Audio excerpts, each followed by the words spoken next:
अस्सलाम अलैकुम। हज़रत इब्राहीम अलैहिस्सलाम एक अजीम नबी थे जिन्हें अल्लाह ताला ने अपने पैगाम के लिए मुंतखब किया।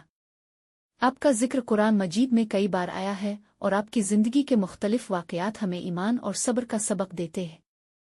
हज़रत इब्राहीम अलैहिस्सलाम की कौम बुतों की पूजा करती थी, लेकिन हज़रत इब्राहीम अलैहिस्सलाम ने हमेशा अल्लाह की इबादत की और लोगों को तौहीद की तरफ दावत दी। आपकी कौम के लोग न सिर्फ आपकी बातों को नज़रअंदाज करते बल्कि आपका मजाक अलिफाड़ती और आपको तकालीफ देते थे। एक दिन हज़रत इब्राहीम अलैहिस्सलाम ने अपनी कौम के बुतों को तोड़ दिया ताकि ये साबित किया जा सके कि ये बेजान हैं और अल्लाह ताला के सिवा कोई इबादत के लायक नहीं। इस बात पर कौम ने हज़रत इब्राहीम अलैहिस्सलाम को सज़ा देने का फ़ैसला किया और आपको आग में फेंक दिया।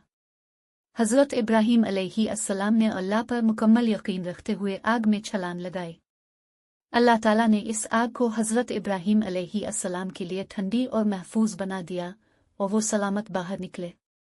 हज़रत इब्राहीम अलैहिस्सलाम की एक और अहम कहानी वो है जब अल्लाह ताला ने आपको अपने बेटे हज़रत इस्माइल अलैहिस्सलाम की कुर्बानी का हुक्म दिया। हज़रत इब्राहीम अलैहिस्सलाम ने बग़ैर किसी सवाल के अल्लाह के हुक्म को कबूल किया और हज़रत इस्माइल अलैहिस्सलाम को कुर्बान करने के लिए तैयार हो गए। लेकिन जैसे ही हज़रत इब्राहीम अलैहिस्सलाम ने बेटे को कुर्बानी के लिए लुटाया, अल्लाह ताला ने एक अजीम बिरहमी के साथ एक दुम्बा भेजा और हज़रत इस्माइल अलैहिस्सलाम की जगह इस दुम्बे को कुर्बान कर दिया। ये वाक़या इस्लामी तारीख़ में कुर्बानी की अहमियत को वाज़े करता है।